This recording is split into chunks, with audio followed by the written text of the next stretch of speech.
For a full translatable transcript, follow the link in the description.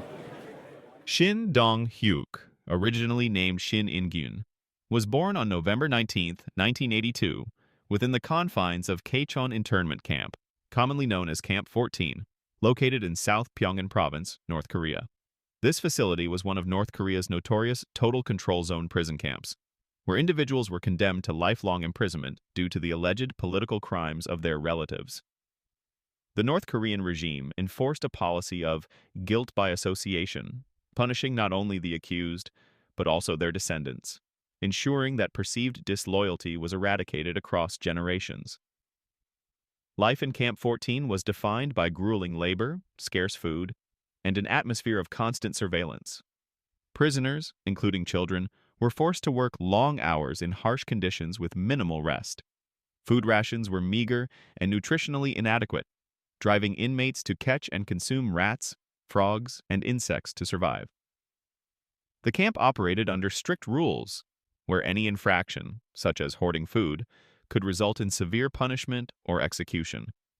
The pervasive surveillance and indoctrination created an environment where trust was scarce, even among family members. Children were taught to inform on others, including their own relatives, as a means of survival. In this oppressive setting, relationships were strained, and trust was a rare commodity. Survival depended on complete obedience and constant vigilance, leading to a breakdown of familial bonds and a pervasive sense of isolation among inmates. At the age of 13, Shin Dong-hyuk overheard his mother and brother discussing plans to escape from Camp 14. Having been indoctrinated from birth to prioritize the camp's rules over familial bonds, he reported their intentions to the authorities, expecting to be rewarded for his loyalty. Instead, he was arrested and subjected to severe torture, as the guards suspected his involvement in the escape plan. He endured brutal methods, including being suspended over a fire, which left him with permanent scars. After months of imprisonment and torture, Shin was forced to witness the public execution of his mother and brother. This traumatic event initially reinforced his belief in the camp's rules, but later planted seeds of doubt about the indoctrination he had received. Over time, this harrowing experience ignited in him a desire for freedom and a realization of the oppressive nature of the regime. After the execution of his mother and brother, Shin grappled with profound guilt and confusion. The indoctrination that had dictated his every action began to waver, and he started to question the camp's oppressive regime. His internal turmoil intensified when he met Park Yong-chol, a 40-year-old political prisoner from Pyongyang who had lived outside North Korea's borders. Park shared stories of the outside world, describing places where food was plentiful and freedom was a given. For Shin, who had only known the harsh realities of Camp 14, these tales were both astonishing and enticing. The mere idea of eating until he was full became synonymous with freedom, igniting a yearning for a life beyond the electrified fences. Motivated by Park's accounts, and driven by an insatiable hunger for both food and freedom, Shin and Park devised a daring escape plan. They meticulously observed the guards' routines, noting the intervals between patrols and identifying potential weaknesses in the camp's security. Their plan hinged on exploiting these gaps, fully aware that any misstep could result in immediate death. The risks were unimaginable, but the hope of a new life made the attempt worth it. On January 2, 2005, Shin and Park were assigned to a work detail near the perimeter of Camp 14, gathering firewood along a mountain ridge. They saw an opportunity and decided to execute their escape plan.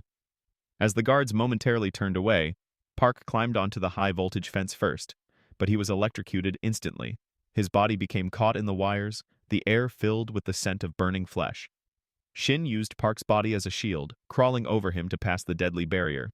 He still suffered severe burns and permanent scars when his legs slipped onto the lowermost wire, but he made it to the other side. Once beyond the camp's confines, Shin faced the vast unknown of North Korea's landscape. With no knowledge of the outside world, he relied on instinct and sheer will to navigate unfamiliar terrain. He broke into a farmer's barn and found an old military uniform which he used as a disguise to pose as a North Korean soldier. He scavenged, stole food, and bartered his way through the country. Unfamiliar with money, he sold a stolen bag of rice and used the proceeds to buy cookies and cigarettes. Eventually, he reached the northern border along the Tumen River and bribed destitute North Korean border guards with food and cigarettes to let him cross into China. Upon escaping North Korea, Shin faced the monumental challenge of adapting to a world vastly different from the one he had known. He navigated through China, working menial jobs while concealing his identity to avoid being sent back. His journey eventually led him to South Korea, where he underwent extensive debriefings by authorities to verify his story and ensure he was not a spy. Adjusting to a free society was overwhelming. Everyday concepts like personal choice, trust, and leisure were foreign to him. He struggled with the trauma of his past, suffering from nightmares and deep feelings of guilt over his family's fate. Despite these challenges, he demonstrated remarkable resilience. He learned to read and write, gradually integrated into society, and even moved to the United States to continue his education and work with human rights organizations. Shin's harrowing experiences fueled his determination to shed light on the atrocities occurring within North Korea's prison camps. He became a vocal advocate for human rights, sharing his story worldwide to raise awareness and inspire action. In 2012, journalist Blaine Harden published Escape from Camp 14, a biography detailing Shin's life and escape, which gained international attention. He spoke at numerous international forums, including the Geneva Summit for Human Rights and Democracy, urging global leaders to take action against North Korea's political prison camps. His testimony played a critical role in the United Nations Commission of Inquiry on Human Rights in North Korea, which concluded that the regime had committed crimes against humanity. Through relentless advocacy, Shin became a symbol of resilience and a catalyst for global awareness regarding North Korea's human rights violations. In January 2015, Shin publicly acknowledged discrepancies in his earlier accounts, admitting that certain events occurred differently than initially presented. He clarified that he had not spent his entire life in Camp 14, as previously claimed, but had also been incarcerated in Camp 18, a less severe facility.